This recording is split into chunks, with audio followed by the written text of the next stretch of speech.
Baik, bismillahirrahmanirrahim. Assalamualaikum warahmatullahi wabarakatuh. Alhamdulillahirabbil alamin wassalatu wassalamu ala asyrafil anbiya'i wal mursalin wa ala alihi wa sahbihi ajmain amma ba'du. Eh, Bagaimana kabarnya anak-anakku? Selamat pagi dan salam sejahtera untuk kita semua kelas 7 dimanapun kalian berada. Tentunya kalian berada di rumah, semoga kalian dalam keadaan yang sehat dan tentunya dalam keadaan yang selalu bersemangat menuntut ilmu. Oke, baik anak-anakku kelas 7. Alhamdulillah kita telah sampai dalam materi bab 3 yaitu Toharoh ya. Mata pelajaran pendidikan agama Islam dengan saya Pak Muhammad Saiful Rijal. Nah, mari untuk itu kita sebelum memulai mempelajari materi di bab 3 ini, kita awali dulu dengan pembacaan doa, bismillah, kemudian membaca suratul Fatihah. Ala hadhihi niyah wa ala kulli niyatin salihah al-Fatihah. A'udzu billahi minasyaitonir rajim. Bismillahirrahmanirrahim. Alhamdulillahi rabbil alamin. Arrahmanir rahim. Maliki yaumiddin. Iyyaka na'budu wa iyyaka nasta'in. Ihdinas siratal mustaqim. Siratal ladzina an'amta 'alaihim ghairil maghdubi 'alaihim waladdallin. Amin. Raditu billahi rabba wa bil islami dina wa bi Muhammadin nabiyyan wa rasula. Rabbi zidni ilma warzuqni fahma. Rabbighfirli wa liwalidayya warhamhuma kama rabbayani shaghira. Amin ya rabbal alamin. Baik, silakan diperhatikan ya sebelum kita memulai mempelajari ya. Ini ada gambar dari cover PowerPoint-nya yaitu seseorang yang sedang melakukan kegiatan berwudu ya. Nah, ini maka gambar yang berkaitan dengan tema kita saat ini yaitu toharoh. Kemudian anak-anakku, adapun standar kompetensi dan kompetensi dasar pada materi kali ini yaitu adalah memahami ketentuan-ketentuan toharoh ya atau bersuci. Kompetensi dasarnya 3.1 ya, karena ini adalah bab 3 KD 3 ya, yaitu memahami ketentuan-ketentuan bersuci. Nah, maka diharapkan setelah kalian mengikuti kegiatan pembelajaran pada kali ini, diharapkan kalian mampu memahami apa itu pengertian toharoh, kemudian apa itu pengertian najis, hadas, dan memahami ketentuan-ketentuan dalam bersuci. Oke, baik anak-anakku. Nah, sebagai literasi awal kita, ya silahkan kalian perhatikan nih ada gambar, ya. Gambar apa ini? Ya, ini gambar kegiatan seseorang ya atau kelompok ya manusia yang melakukan kerja bakti ya atau kegiatan gotong royong dalam membersihkan lingkungannya. Nah, ini adalah gambar yang patut kita tiru teman-teman sekalian ya, bahwa kita sebagai manusia harus memperhatikan kebersihan ya, kebersihan rumah kita, kemudian kebersihan lingkungan kita. Nah, lihat tuh ada anak-anak yang rajin sekali masih kecil dia sudah belajar menyapu ya. Nah, ini patut kita contoh ya, kegiatan menyapu, kemudian membersihkan lingkungan. Baik, selanjutnya kemudian kita akan melihat hadis yang berkaitan dengan toharoh ini. Nah, teman-teman bisa nanti dihafalkan ini ya hadisnya ya. Nah, ikutin Pak Rijal, bersama-sama kita hafalkan. Bismillahirrahmanirrahim. At-tohuru At-tuhuru syatrul iman. Ya. At-tuhuru ini seharusnya at-tuhuru. At-tuhuru syatrul iman. kebersihan adalah sebagian daripada iman. Nah, ini hadis Nabi yang sahih terkait dengan toharoh, teman-teman sekalian. Mungkin kita pernah mendengar satu ungkapan lain yang semakna dengan ini ya, seperti an-nadzafatu minal iman. Kebersihan itu adalah sebagian daripada iman ya. Memang artinya sama ya, akan tetapi itu bukanlah hadis ya, melainkan itu hanyalah satu ungkapan seperti mahfuzot ya, bunga rampai saja. Tapi yang benar-benar hadis yang sahihnya, yang benarnya itu adalah hadis yang sekarang kita lihat ini ya, yaitu yang berbunyi at-tahuru syatrul iman, bahwa kebersihan itu adalah sebagian daripada iman. Nah, Bapak harap nanti kalian menghafal hadis ini ya. Dan hadis ini mengatakan bahwa kita itu sebagai seseorang muslim yang tentunya seseorang yang juga memiliki iman, maka harus memperhatikan kebersihan ya, dari mulai kebersihan diri kita, kemudian kebersihan rumah kita, lingkungan kita, dan kebersihan lain-lainnya harus kita perhatikan. Karena itulah yang diajarkan oleh Nabi Muhammad Shallallahu Alaihi Wasallam. Baik, selanjutnya anak-anakku, kita beralih ke definisi yang pertama, yaitu pengertian ya. Apa itu pengertian? Oh, ini langsung pengertian hadas dan najis ya. Nanti harusnya kan kalau di buku najis dulu baru hadas ya, tapi ini hadas ya dan najis. Nah, tapi sebelumnya Bapak ingin menyampaikan terkait pengertian daripada toharoh ya, bahwa toharoh itu artinya suci ya, bersih ya, tohurun ya. Nah, itu artinya kita dituntut untuk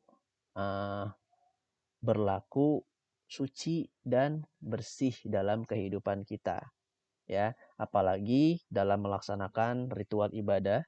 Tentunya seseorang yang dikatakan muslim harus melakukan ibadah dalam keadaan bersuci. Nah, kemudian bersuci dari apa maksudnya? Yang pertama ini bersuci dari hadas ya, bahwa apa namanya? Hadas itu artinya keadaan tidak suci dalam diri seseorang ya. Jadi keadaan atau kondisi di mana seseorang itu tidak suci. Kemudian anak-anakku, hadas dapat membatalkan sholat dan wudhu kita ya. Hal ini berbeda dengan najis karena najis hanya dapat membatalkan sholat tetapi tidak membatalkan wudhu. Contohnya ya, ini di sini contohnya adalah kentut. Kentut itu adalah hadas kecil ya.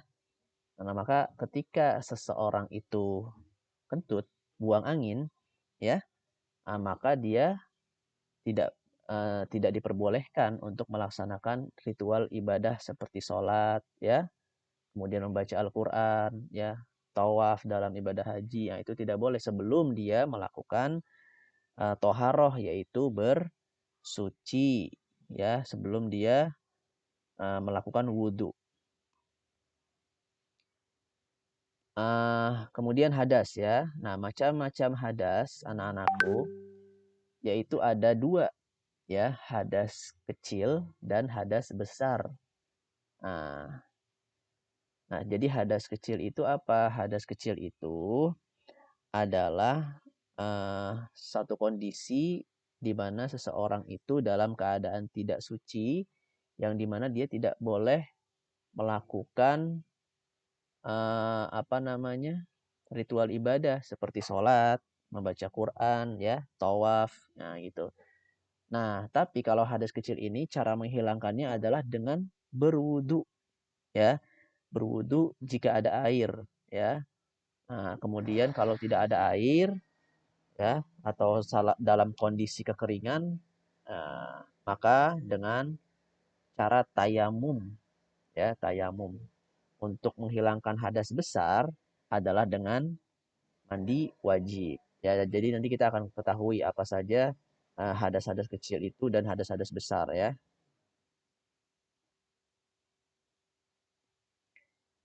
Nah, yang selanjutnya itu adalah penyebab hadas besar nih, teman-teman nih, perhatikan ya. Yang pertama adalah bersetubuh ya.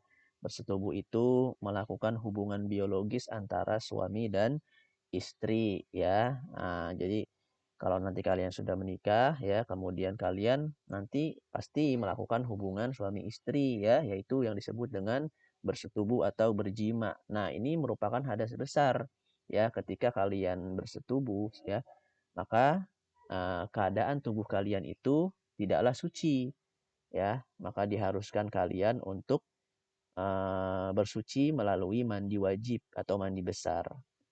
Yang kedua, keluarnya mani ya. Nah, keluarnya mani baik itu keluarnya ketika sedang bersetubuh ya, ataupun keluarnya dalam keadaan yang sengaja ataupun tidak sengaja ya, seperti mimpi basah ya. Bagi laki-laki itu kan kalau dia udah mencapai umurnya sekitar 14 tahun ataupun 15 tahun, nah itu biasanya seorang laki-laki, nah itu mimpi basah ya, yaitu mimpi keluarnya air mani ketika dia bangun tidur gitu ya. Tiba-tiba ketika bangun tidur basah gitu kan. Nah, itu namanya mimpi basah ya. Kemudian yang ketiga itu melahirkan nih. Nah, kemudian melahirkan bagi perempuan ya, bagi seorang ibu ya, maka ketika seorang ibu itu melahirkan ya, maka seorang ibu itu dalam kondisi sedang tidak suci atau berhadas besar. Kemudian selanjutnya haid. Nah, haid. Ya, haid ini ya bagi perempuan saja ya, bagi perempuan yang sudah mengalami keluarnya darah ya dari rahimnya gitu ya. Nah, biasanya ini sekitar umur 9-10 tahun tuh biasanya perempuan sudah mulai haid ya. Nah, biasanya perempuan lebih cepat dibandingkan laki-laki mimpi basahnya ya. Mimpi basahnya laki-laki biasanya umur sekitar 14 sampai 15 tahun. Tapi kalau perempuan ini haidnya bisa umur 9 atau 10 tahun sudah haid ya. Nah, kemudian yang kelima, nifas ya. Jadi penyebab hadas besarnya yang kelima adalah nifas, dan yang terakhir adalah meninggal dunia. Nah, jadi kalau orang meninggal dunia, dia harus dimandikan. Ya, makanya orang meninggal itu kan dimandikan, gitu ya. Karena kalau mandi sendiri nggak bisa, harus dimandikan. Selanjutnya anak-anakku, yaitu adalah pengertian najis. Ya, tadi kita membahas hadas, nah sekarang najis. Jadi ada dua. Ya, dalam bab toharo ini kita mempelajari dua, yaitu hadas dan najis. Nah, najis itu apa? Perhatikan baik-baik. Najis itu adalah sesuatu yang dipandang kotor atau menjijikan yang harus segera dibersihkan. Ya, jadi najis itu adalah kotorannya yang nampak, ya. Nah, tapi kalau apa namanya? Kalau hadas itu tidak nampak, ya. Ya, kalau hadas itu perbedaannya nih ya, perbedaannya antara najis dan hadas. Hadas itu adalah kondisi di mana manusia sedang tidak suci. Nah, tapi kalau najis ini adalah sesuatu yang dipandang kotor, artinya kotorannya itu terlihat ya, uh, ada jelas kotorannya di situ ya.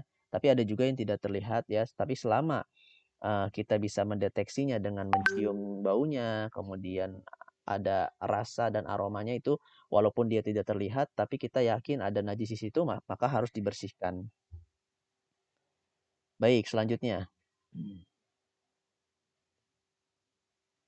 Nah, ini ada anak bayi nih, lagi nyengir. Ya, karena kita mau membahas tentang najis dari yang pembagiannya. Ya, pembagian najis itu ada 3, mukhafafah, macam-macam najis nih, dan cara mensucikannya. Yang pertama adalah mukhafafah, yang kedua adalah mutawasitoh, ya. Lalu yang berikutnya adalah najis mughalladoh, yaitu najis besar, najis berat ya kalau istilahnya bahasa kita tuh najis berat. Oke, najis mukhafafah nih sekarang ya. Coba diperhatikan. Najis mukhafafah adalah najis ringan ya. Misalnya air kencing anak laki-laki yang berumur kurang dari 2 tahun dan belum makan apa-apa kecuali air susu ibunya. Nah, ini namanya disebut juga dengan najis mukhafafah ya. Selanjutnya, cara membersihkan najis mukhafafah ialah cukup dengan memercikkan air atau mengusapkannya pada benda yang terkena najis tersebut ya. Jadi mukhafafah ini artinya najis yang ringan ya. Khafif artinya ringan. Nah, jadi kenapa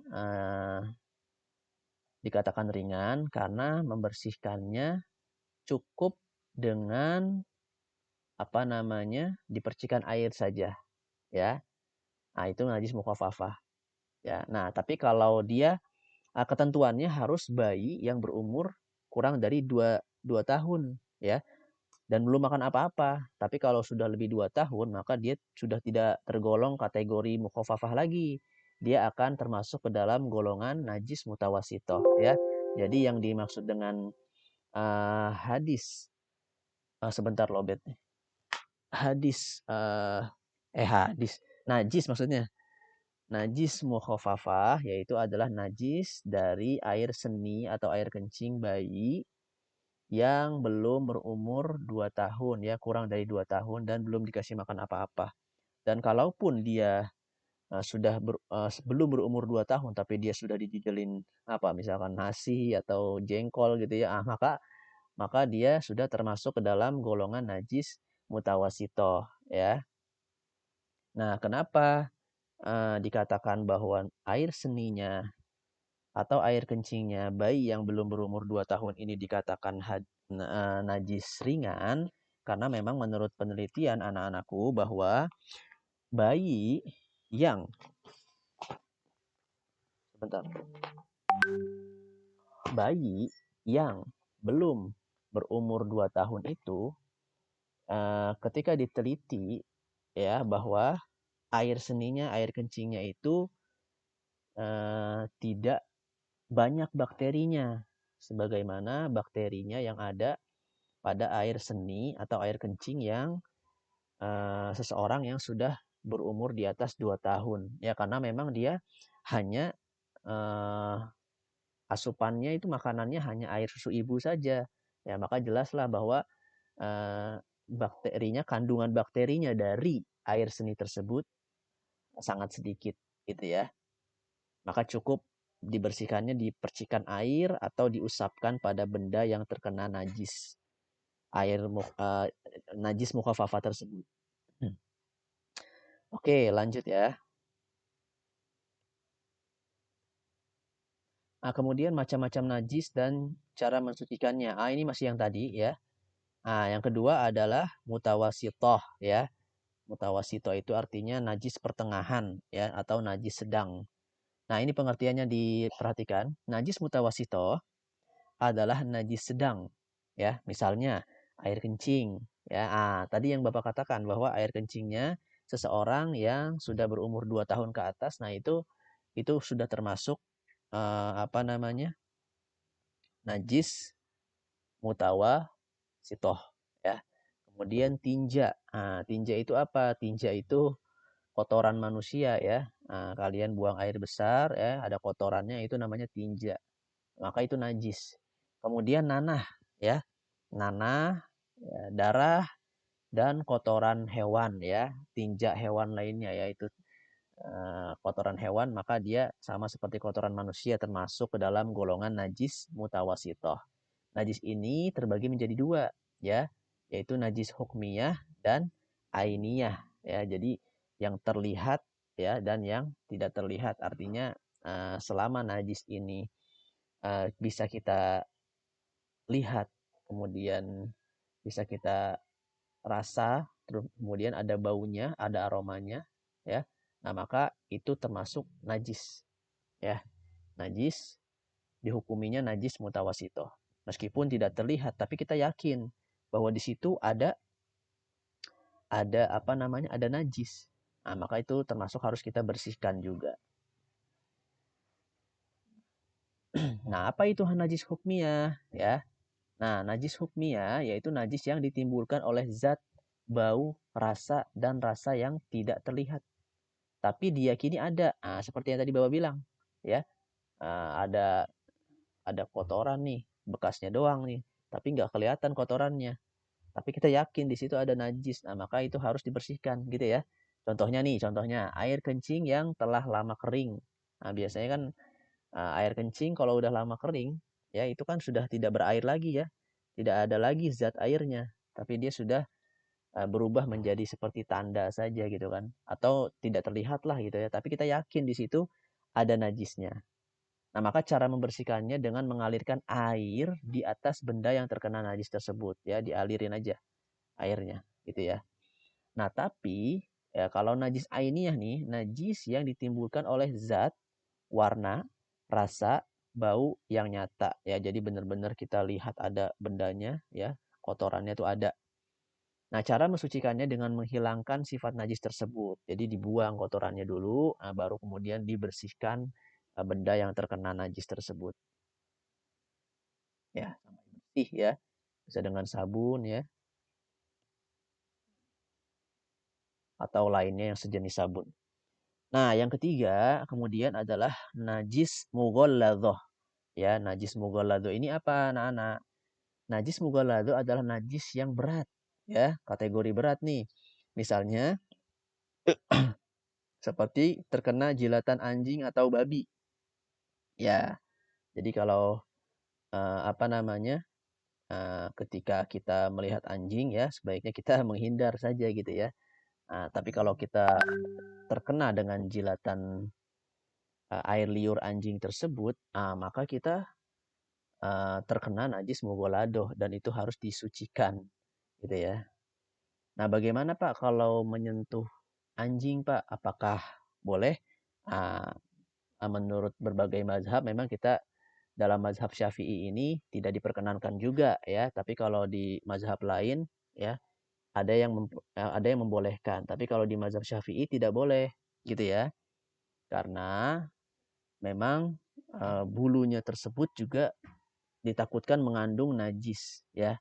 Nah, itulah cerdasnya Imam Syafi'i mengatakan bahwa bulunya anjing itu termasuk najis. Kenapa? Ya, beliau mengatakan, Imam Syafi'i mengatakan bahwa karena kita tidak tahu kapan anjing tersebut menjilat-jilat tubuhnya. Nah, makanya kita tidak diperkenankan untuk memegang bulu anjing, gitu kan?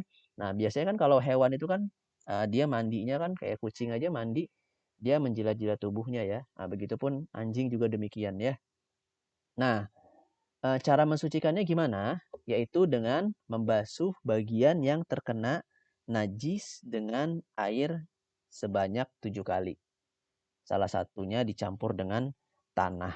Nah, itu ya cara bersuci dengan najis, eh, cara mensucikan najis mughalladhah ya.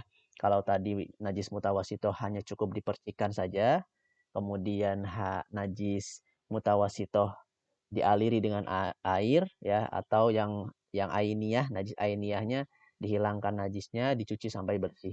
Tapi kalau mughalladhah ini anak-anak ya, dia harus disucikan dengan 7 kali basuhan air, salah satunya dicampur dengan tanah. Nah, ya. Karena kenapa dengan tanah ya? Karena memang tanah itu memiliki kandungan yang luar biasa. Ya, menurut penelitian ya, bahwa sabun ya itu tidak cukup untuk menghilangkan bakteri yang ada di dalam najis mughalladhah. Ya, jadi kalau kita dijilat anjing nih ya, atau diludahin sama anjing kan bisa jadi ya kukuk cuh gitu kan.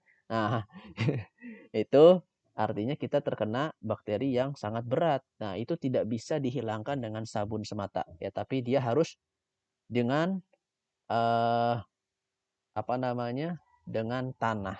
Nah, itulah ya bahwa kita mengetahui ya tanah itu memiliki kandungan yang dapat menghilangkan najis yang ada dalam uh, air liur anjing ini, gitu ya. Karena memang tanah ini kan bukan produk insani ya, tapi ini adalah dari ilahi ya, dari Allah yang menciptakan ya. Sementara sabun itu adalah ciptaan manusia. Oke, kemudian anak-anakku, benda-benda yang tergolong najis adalah sebagai berikut. Yaitu yang pertama tadi anjing dan babi ya. Kemudian nanah dan cairan muntahan. Nah, yang pertama ini anjing dan babi tadi termasuk ke dalam golongan najis mughaladoh ya.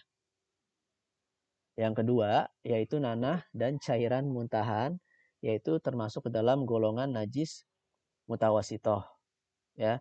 Kemudian yang ketiga kotoran dan kencing hewan atau manusia. Nah, ini najis mutawasitoh ya. Kemudian juga dengan khamar atau arak ini najis mutawasitoh ya. Ada juga mazi ya, yaitu cairan bening ya sedikit kental yang keluar dari saluran kencing ketika nafsu syahwat terangsang. Nah, ini namanya mazi ya. Berbeda antara mazi dengan mani ya. Nah, tapi kalau seseorang itu keluar mani, maka dia dalam keadaan yang apa namanya? Tidak suci ya, maka dia dalam keadaan berhadas.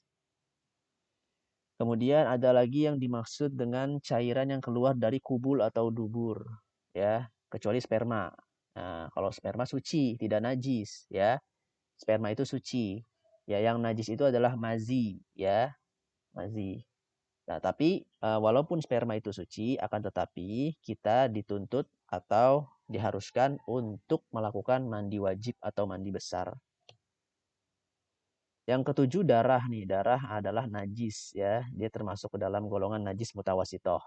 Nah, yang kedelapan bangkai ya, kecuali bangkai ikan ya, bangkai ikan belalang ya, karena memang dalam kitab Bulughul Maram itu disebutkan bahwa fil bahri ya di dalam laut uh, hillu maitatuhu bahwa di dalam laut itu halal bangkainya gitu ya. Maka bangkai ikan boleh dimakan, tapi kecuali bangkai-bangkai yang lain selain hewan laut. Binatang yang tidak memiliki darah yang mengalir, tulang, tanduk, bulu hati, dan limfa dari hewan halal dimakan dan disembelih sesuai syariat.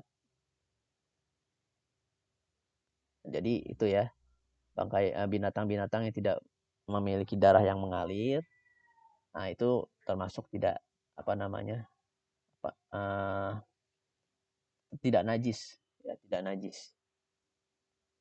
Kemudian yang ke-9 adalah sisa air minum anjing dan babi. Nah, ini sisa air minumnya nih. Ada satu wadah berisi air, tapi kita tahu bahwa itu adalah air minumnya anjing dan babi. Nah, maka itu kita tidak boleh menggunakannya ya. Itu termasuk najis. Bahkan najisnya itu termasuk najis mughalladhoh air tersebut ya, bukan najis mutawasito lagi.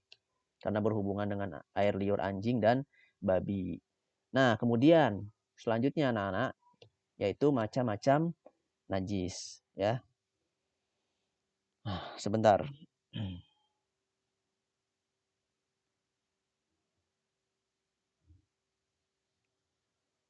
Oke, macam-macam najis yaitu setelah tadi kita membahas hadas ya, dan juga tadi kita sudah membahas juga najis ya. Nah, ini diulang kembali, najis mukhafafah, ada najis mutawasitoh, nah ada najis mughaladoh. Nah, ini peta konsepnya nih biar lebih paham. Nah, bisa kalian lihat ya di gambar ya.